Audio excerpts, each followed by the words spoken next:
One thing former President Trump got right was, of course, Operation Warp Speed, developing COVID vaccines and getting them out to the public as quickly as possible, cutting red tape and getting the FDA out of the way. But now with monkeypox cases on the rise, will President Biden follow that winning playbook? There are 3,400 confirmed monkeypox cases in the U.S., nearly 18,000 worldwide. The World Health Organization has declared a global health emergency, so will the U.S. declare one as well? Talk to Anthony Fauci, the least favorite beagle killer of this show, was asked about just that today. Tony. The WHO, as we noted, has declared an emergency. Should the United States declare a public health emergency on this? You know, John, I'm not going to get ahead of that. I mean, that's something that's obviously on the active consideration, but I don't want to be giving an opinion until we sit down with the team and talk about whether that happens or not. That would not be appropriate. He's going to stretch this whole thing out as long as possible so he can cling to power. Will the administration get this under control, or is it monkey see, monkey don't, Ned? I can't even believe that people are taking Fauci seriously these days. It's unbelievable. But, you know, you do you, boo. As for monkeypox, I think there's a pretty good rule in life.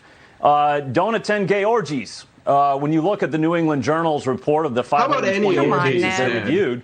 Ned, come on, man. It's not about gay. How about not any orgies? Go look at the New England Journal's report that NBC News reported on Friday, in which of the 528 cases they reviewed, 95% were sex between men. Yeah, I think we actually have to have a serious conversation about where this is coming from. When I'm done, Brad, you can talk. Instead of going crazy and declaring a national pandemic when 3,000 people have it right now, it's insane. I don't know, man. You don't have to be gay to get monkeypox, and you don't have to be bigoted when you talk about treating something that is that easily spread, Marie. It's not bigoted. Yeah, it is. This is science, Kennedy. 95% of the cases from the New England Journal. You know what? I'm going to let Brad respond. Okay, I'm going to let Brad respond because, Brad, we had 372 doses. The United States, in Denmark, where the smallpox, monkeypox vaccine is manufactured, they were ready to go. But because this has been an issue for more men in the gay community, it seems like it has been lower on the priority list. Brad.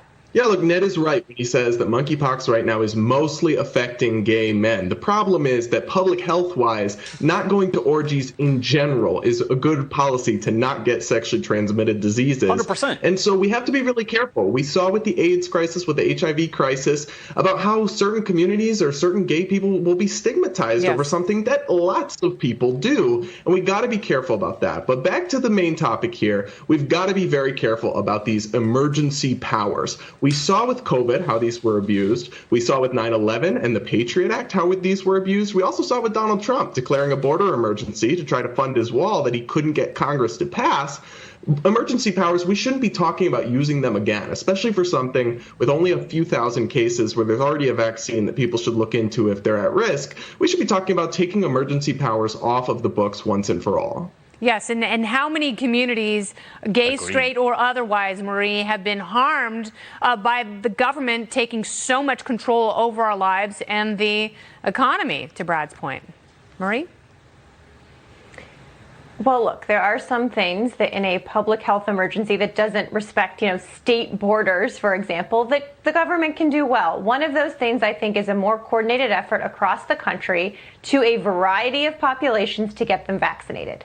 We know that this smallpox vaccine works. It's been really, very hit or miss depending on what city you're on. If you can get it, the websites have not been doing well in cities like New York and D.C. The FDA has not been doing well. So I do think we need.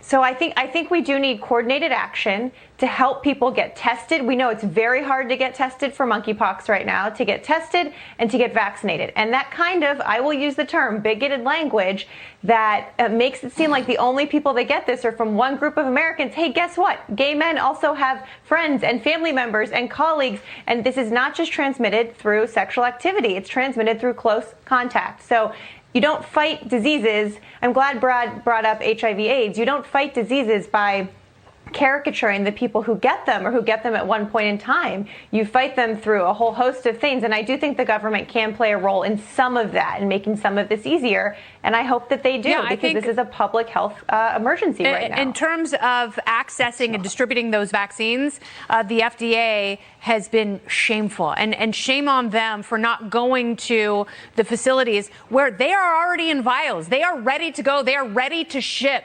But just like with the baby formula crisis, the FDA has decided to step in and prolong things, maybe because it is a community that is seen as lesser than. So why not just get the vials here, get them to people who need them, and stop worrying about controlling the rest of our lives?